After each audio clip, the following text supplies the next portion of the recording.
Kwanza ni kumshukuru Rais William Samoei Ruto kwa sababu Kenya ni kubwa. Hatutaweza kusema tupewe nafasi ya 100%.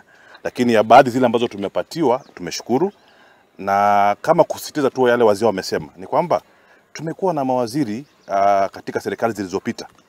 Na tunaomba kwamba tupewe pia mawaziri. Na mfano tuliotoa bora ni huyu bwana P. Shadrack Bodime aweze kupewa wizara na ataweza kufanya. Zile ambazo nafasi hatujapatiwa pia tunaomba tukumbukwe.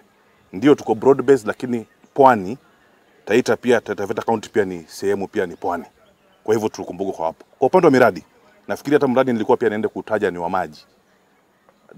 Masuala la maji Taita Taveta County ni donda sugu, na rais alitoa ahadi ya kwamba mradi wa Mzima tu wa maji utaenda hivi karibuni kutekelezwa.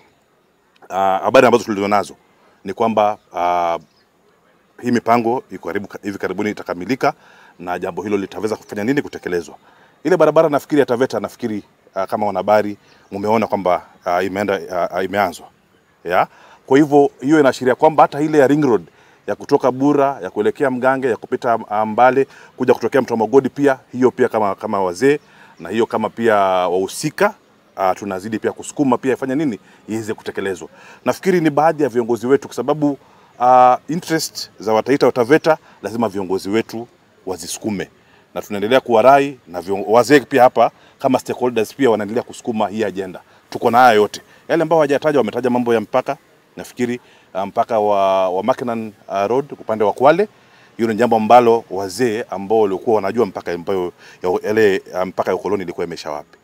Mpaka ya Mtito wa Ndei kwa maeneo na Makuu, hayo tunaomba kwamba serikali iweze kuyaangazia tofauti ili haki iweze kutendeka.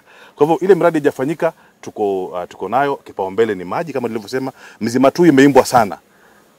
Na tungependa kama Wataita wa Taveta kwamba jambo la Mzima tu pia tunapoelekea mwaka wa kura 2027 pia iwe pia campaign agenda. Tunataka wakati wa mwaka 2027 Mzima tu iwe tayari imefanyika nini, either imeanzwa inaenda kumalizika na watu wanafaidika na hayo maji. Manake maji yatatatua shida zote ama nyingi ambazo zinakumba wakazi wa Taita na Taveta.